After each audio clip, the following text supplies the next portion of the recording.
ำเลยเนาะบัดนี้เนาะ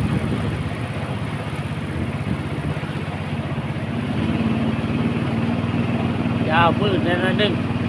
เพราะว่าทีมงานเอาผมมีโคมเนาะนี่จะเป็นห้องห้อยแต่สม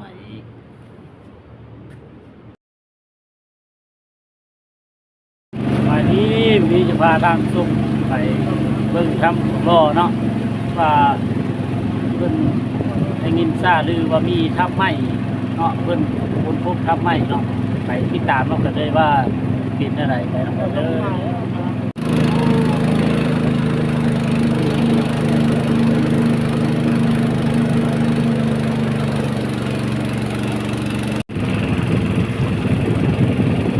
ตอนนี้ทีมงานกำลัง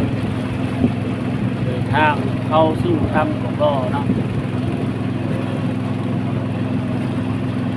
ก็เชิญติดตามเลยเนาะว่าจะเป็นอย่างไรเนาะทำไม่ใช้เวลาเดินทางแต่ท่าเรือหอดถ้ำประมาณ4-5 นาทีเนาะตอนนี้ใกล้จะหอดถ้ำแล้ว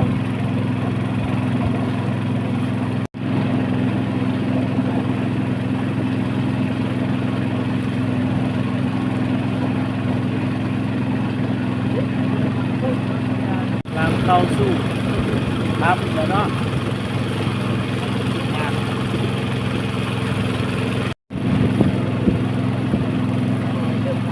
เริ่มเข้าสู่ถ้ำแล้วเนาะลุ้นกันเลยขอบคุณครับ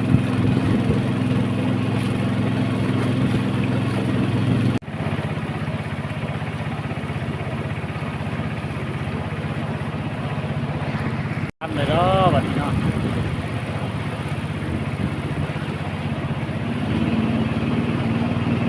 ยาวพื้นนั่นนึงเพราะว่าทีมงานเอาผมมีโคมเนาะถึงทำแล้วมีไปเป็นตัวขึ้นมาแล้ว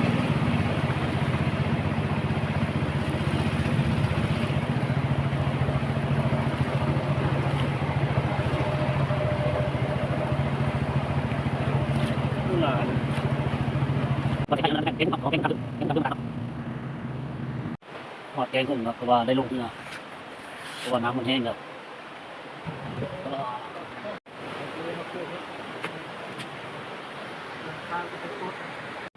งานหอบแกงเนี่ยกำลังลงเรือมาจากมืดๆนิดนึง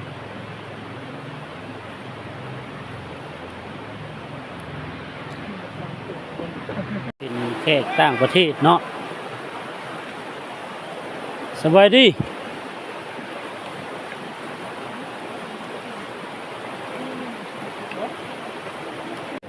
แขกต่างประเทศเพิ่มกำลังทางก็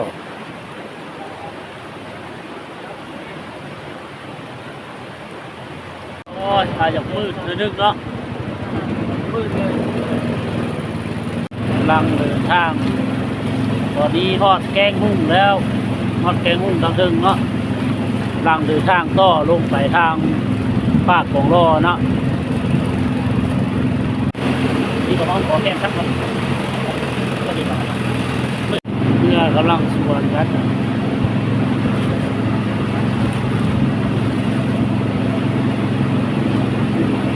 ทำลองไปใส่โฟมอย่างนี้พุ่งอะไรนะบางทีแขกต่างประเทศหลายแขกต่างประเทศหลายกำลังที่ฮอดหาดหินแก้นเนาะน่าจะได้ลงบนอะไรนี่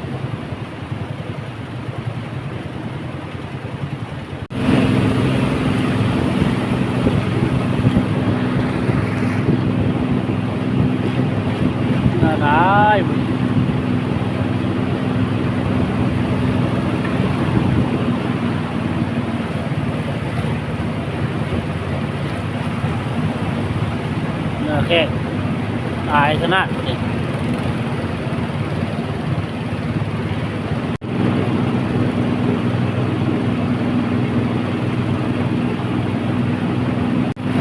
ตอนนี้เรากำลังทอดทาน หอวาซานหญ้าเนาะมีอ่า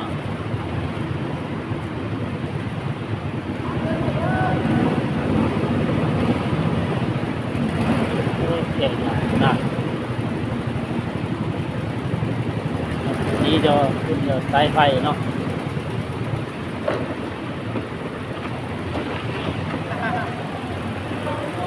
ตอนนี้ทางทีมงานเรากำลังขึ้นเบื้องทานหญ้าเนาะไปติดตามกันเลยว่ามันสิมีอย่างแน่เนาะกำลังย่างไปเบื้องเนาะว่าสิมีอย่างเนาะ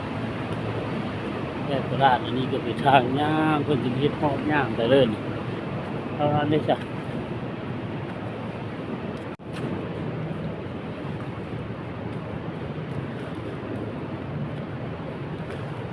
สาดเพื่อจะไต่ไฟให้แขกภายในหรือว่าแขกต่างประเทศมาเที่ยวมาชมเนาะมาเลาะเบิ่งว่าบรรยากาศมันเป็นจังไรเนาะอีสานย่าก็แขกได้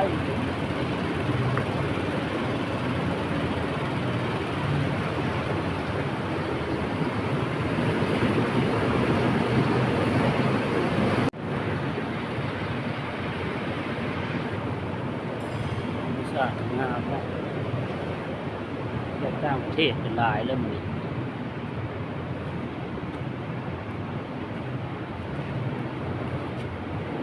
สบายดีนี่เป็นหินแบบลักษณะหินยอด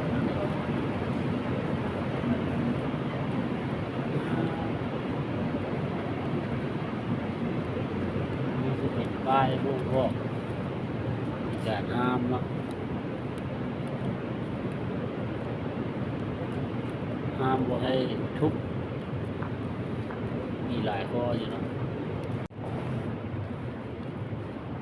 หวานแต่หมอเนาะโอ้นี่ครับที่แม่น้ำมาแห้งน้ำก้นลง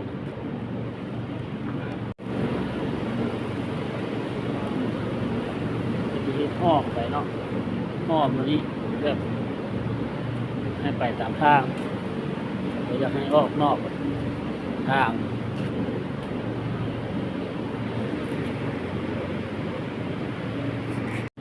นี่จะเป็นเดินธรรมชาติน้ำไต่ไผ่ช่องใจ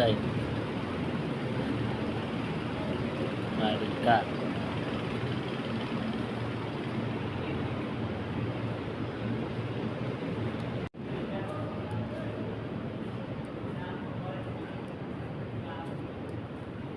นี่จะเป็นห้องห้อยแต่สมัยเดี๋ยวเนาะ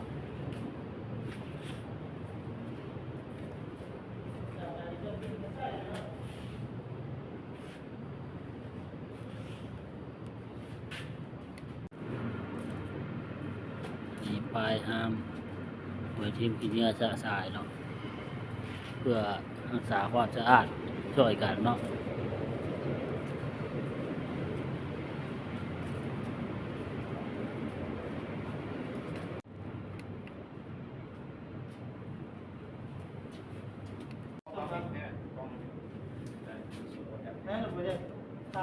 หลายเลย มันช่วงน้ำเต็มอันนั้น มัน จะ ท่วมถ้ำเลยเหรอ ท่วมแล้วแหละ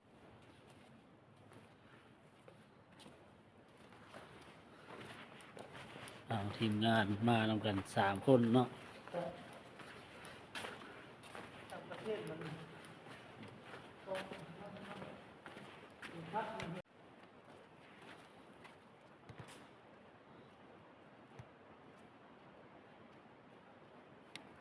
ตอนนี้ทางทีมงานได้เลาะ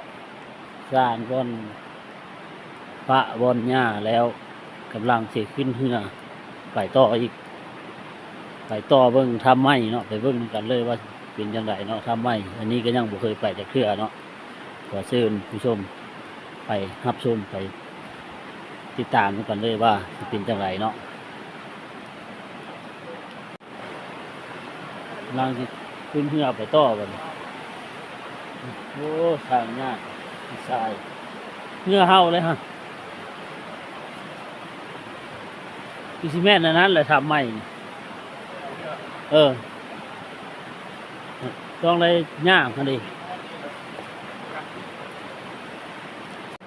ตอนนี้กำลังไปต่อทำใหม่เนาะ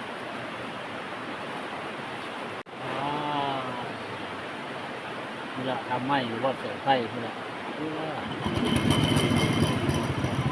ถ้าเกิดเป็นบางเดียวมันเป็นไงเลย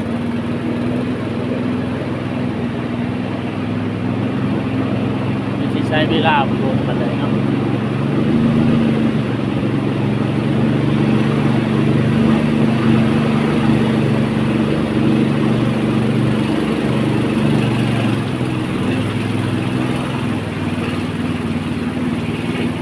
คนที่หนักคนไปเลย